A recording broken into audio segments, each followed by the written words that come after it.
What's up, guys? Welcome back. Today, I want to talk about Ian's recent interview with the fellows from Unshackled Fury. A lot of people have been talking about this interview. It looks very well done.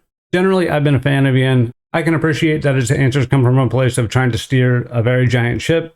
He's got a lot of different people looking at him.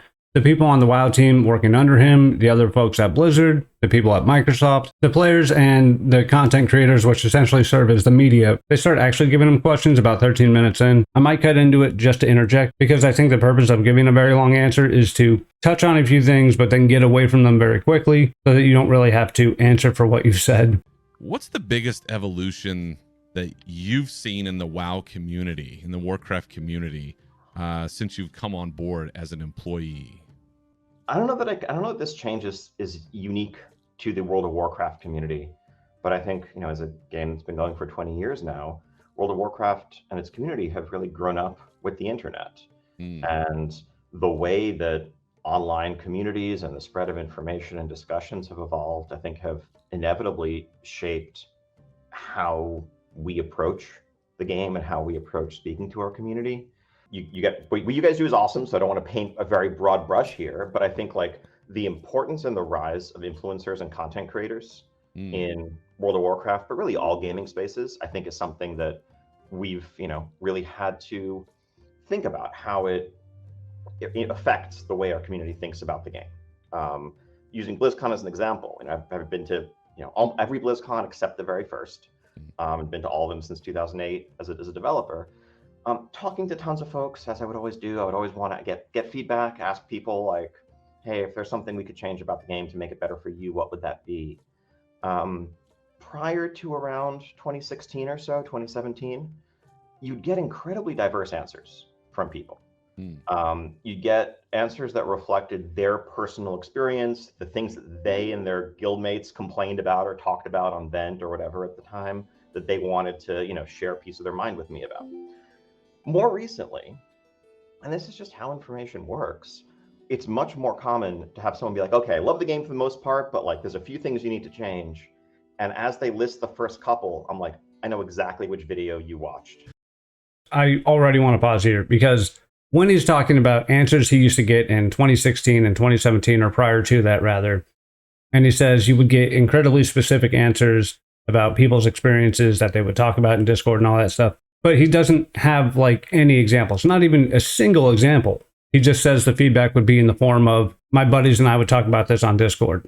And then he jumps to present day and it's like, I can tell which influencer video you watched and what your next 3 points are going to be. I think that's pretty disingenuous. And I think influencer has negative connotations, and I think they use that word very intentionally. I think Ian's a smart guy. He knows that people aren't a big fan of that word because it indicates a form of like control or manipulation that these folks have over people. I prefer the term content creators. Some people don't like the term creator, but you're making videos, you're making something, right? Influencer, people don't like that word, and I think he uses that word very intentionally. I think it's disingenuous to be like, yeah, this guy watched the Bellular video, and I want to let him finish his thought here. I know who made that video, and I know what the next 3 things you're going to say are. That doesn't make that feedback less valid, but it's definitely much less organic, much more homogenous than it used to be. And that's, I think, like to use an example of how this has informed some of our actual design thinking. It's like looking at the changes we made to Mythic Plus going into War Within. We basically completely overhauled and effectively removed affixes at the very high end. And it was interesting looking at the discourse around Mythic Plus in late Dragonflight over that summer, leading into War Within, where at the very high end, everyone was incredibly anti-affix. All the content creators, everyone talking about, who did Mythic Plus seriously, hated affixes. And that became the kind of the broad community view of like, these are the problem with Mythic Plus. Even, espoused by people who weren't pushing high keys at all, who were just trying to get keys done for their vault. And I think part of realizing that was understanding like these groups of players are almost playing different games effectively. Like, yes, if you are trying to push the leaderboards, then back in the old system, a week where the affixes had a potentially slightly lower ceiling on what was possible, those were dead weeks. It wasn't even worth running keys if you knew that you weren't going to be able to get a new best on a bolstering week or whatever else. But that wasn't affecting players in the Mythic 8 range, and yet they were telling us they hated Hazzikostas and they needed to go. We bifurcated the system where there is a rotating pool of Kiss Curse affixes still that do have randomness to them, do have variation in what's possible from week to week, up to 12. Completely got rid of them above that. That talking point, that community complaint just vanishes completely because it was ultimately being driven and fueled by the very legitimate complaints, to be clear, Right. of a vocal minority of the player base who also happen to be the ones who are writing the guides, making the videos, streaming all the time, talking about what they like and don't like about the system.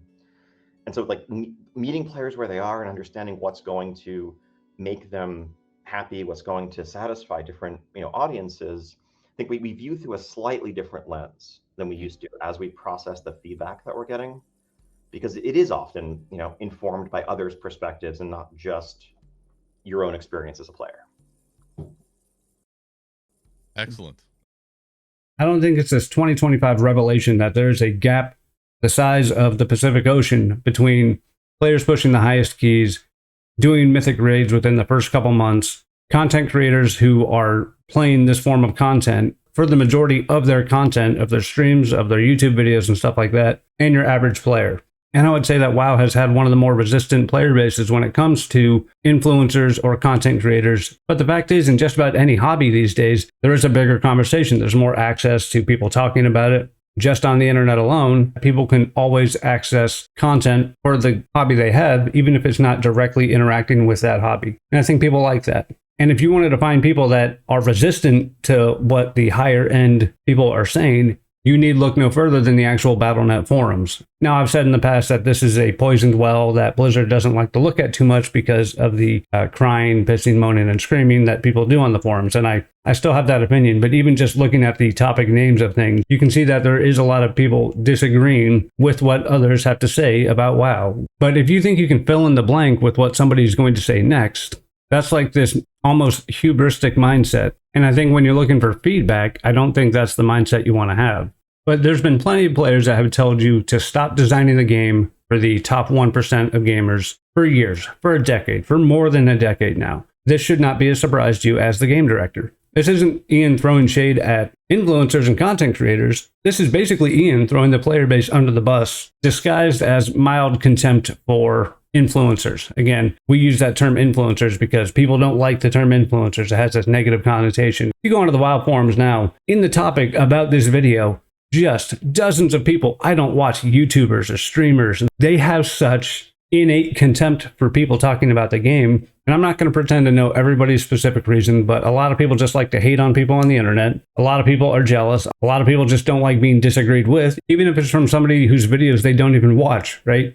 And it's not a direct conversation with them. They just say, oh, this person's the worst because I've heard this about them. And you'll see a lot of comments about Asmongold too in that topic. And it's like, are you guys kidding me? Asmon doesn't make WoW content. Like you have to get over, it's been 5 years since he has.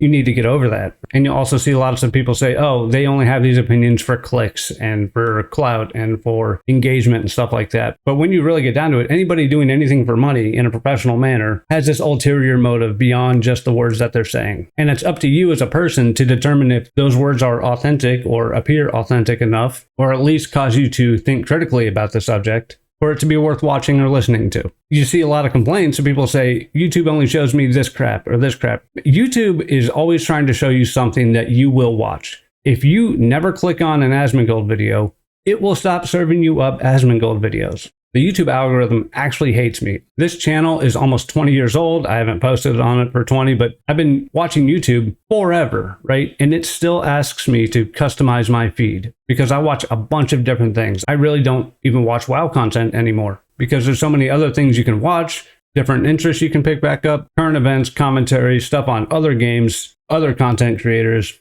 Like it doesn't even serve me up WoW videos anymore. I have to go dig around to find something like this, especially as someone that likes to make his own videos.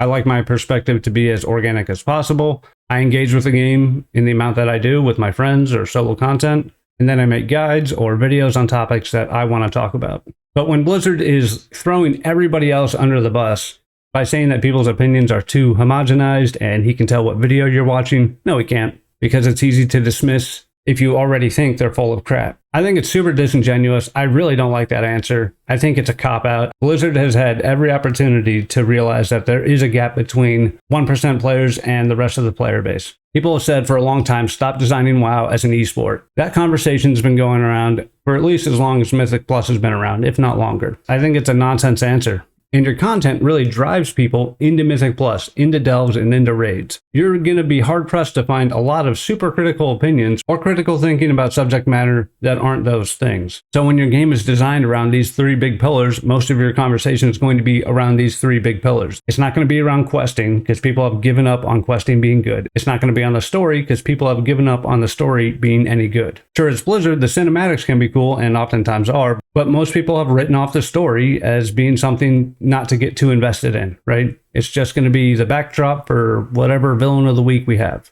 You're not going to have too many people talking about PvP because there's not too many people PvPing. Most of the gear is coming from Mythic Plus, so most people are going to talk about Mythic Plus.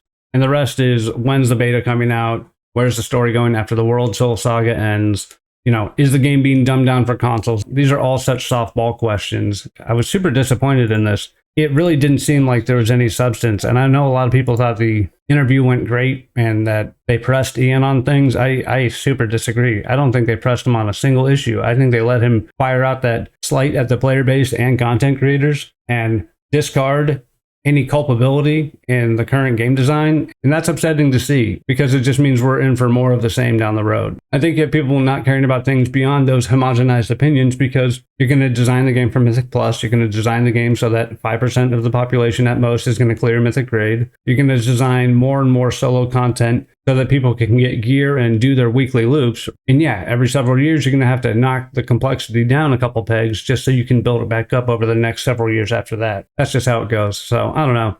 That's all I got. I just wanted to comment about Blizzard ducking pretty much all accountability for the game direction that they've had. Thanks for watching. Let me know what you think. Comments below. Do you get all your opinions from content creators? Do you think Ian's correct that content creators drive the majority of the discussion, or do you think that they're a reflection of what the community is talking about? How do we reconcile that WoW has one of the more resistant communities towards YouTubers and content creators and streamers?